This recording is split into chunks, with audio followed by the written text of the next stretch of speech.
What's up, guys? Swift here, covering everything Chicago Bears. We had a lot of news come out of this week's OTAs. Let's get right into it. The two biggest guys that weren't here were Jaylon Johnson and Nate Davis. I want to talk briefly about each one. JJ has missed the last 2 weeks of OTAs. I spoke about him yesterday, but we do have an update on his situation. He was on ESPN radio this morning with Keyshawn Johnson and some others, and he said, "I will be back there for sure next week for our last round of voluntary OTAs." That is good news. JJ also said it's not because he was unhappy about a contract extension. He said it was about getting himself right and being able to handle the pressure of this season. But then he goes on to talk about money and contract extensions. So, little curious to me. He talked about putting himself in a position for an extension last season, and he's disappointed with his play last year. He said with winning comes paychecks, and he needs to focus on winning. But he also spoke more about doing what he has to do to get a new contract. Honestly, JJ sounded a little humbled to me. He wasn't talking like he deserves to be paid like a top cornerback anymore, and more like a guy who's ready to prove his talent on the field this season.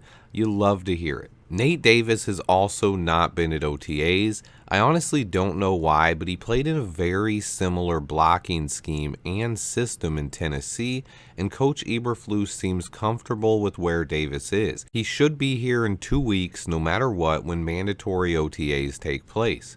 The story of the week was how much Justin Fields' connection with DJ Moore continues growing. DJ Moore has had big catches every day in practice this week, a deep touchdown on a double move, a nice leaping TD in the back of the end zone. He's made Kendall Vildor look bad at times. DJ Moore has already taken this offense to another level, but it hasn't been perfect. The defense has made some plays too. Led by newcomer Tremaine Edmonds, this defense has looked fresh and fun. Rookie Tyreek Stevenson is playing with the first team and intercepted Justin Fields yesterday. This is big for the rookie's development and chances of locking down a starting job. I just dropped my all-22 on Tyreek a few days ago. I think he has a good chance of becoming a day one starter for this team. Speaking of rookies, our defensive line coach also talked about Gervon Dexter and how they are reworking his technique. It sounds like the plan is to take things slowly with Gervon and develop him into an absolute monster, but they are not rushing him. This could mean Dexter may not end up being a day one starter, but just because they're taking things slow with him doesn't mean Gervon isn't going to come out and just put on a show at training camp. I think he can still win a starting job this year. Matt Eberflus talked a lot about the offensive line and how much he loves Cody Whitehair. He spoke about his leadership, the competitive nature he brings to practice, how he approaches games and practice days. He said Cody Whitehair is a positive, energetic influence day in and day out in the locker room. He's the same dude every single day, whether he's experiencing highs or lows, and he's a great leader for Braxton Jones, Darnell Wright, and some of the other younger players on this offensive line. It sounds to me like there's about a 0% chance that the Bears are going to release Cody Whitehair. They really value his leadership and the mentality he brings to the locker room every single day.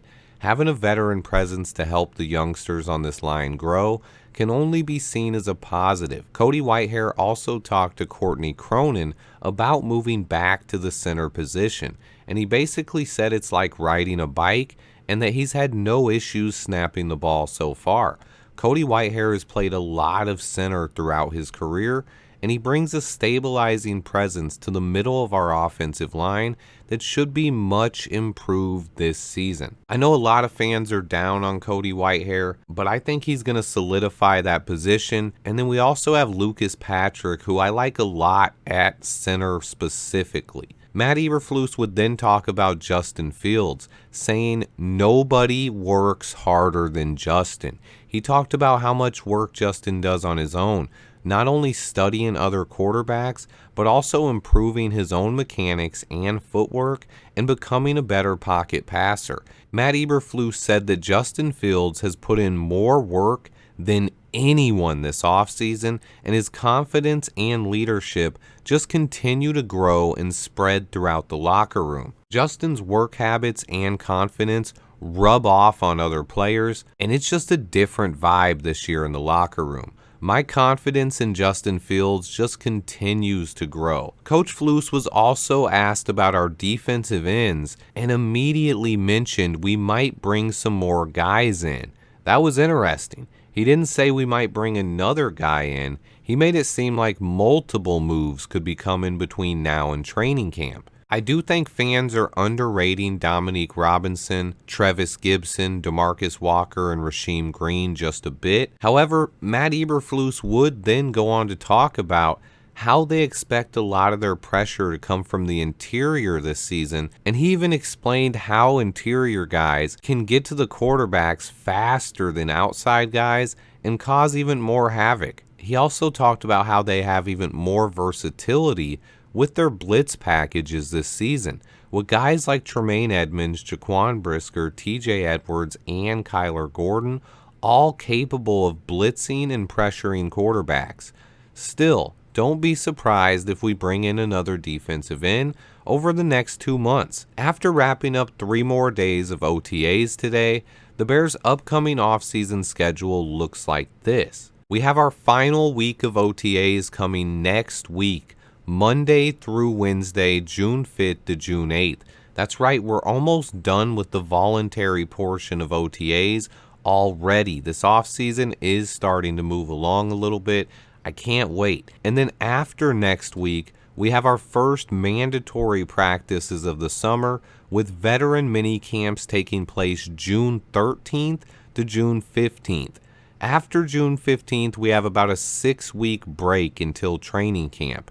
I probably won't post as many videos over that time. I still will post at least 3 to 5 a week though, but possibly not every single day. I haven't really taken a break at all since I started this channel, so I might take it easy over that time, although I do plan on releasing my second big Justin Fields video and doing some all-22 breakdowns on last year's rookies as well, like Braxton Jones, Kyler Gordon, and Jaquan Brisker.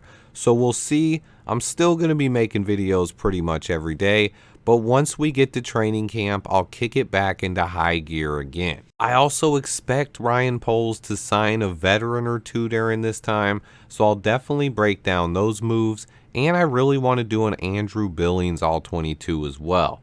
Stay tuned, guys. I have so much more coming. Please hit that like button for me, and until next time, bear down.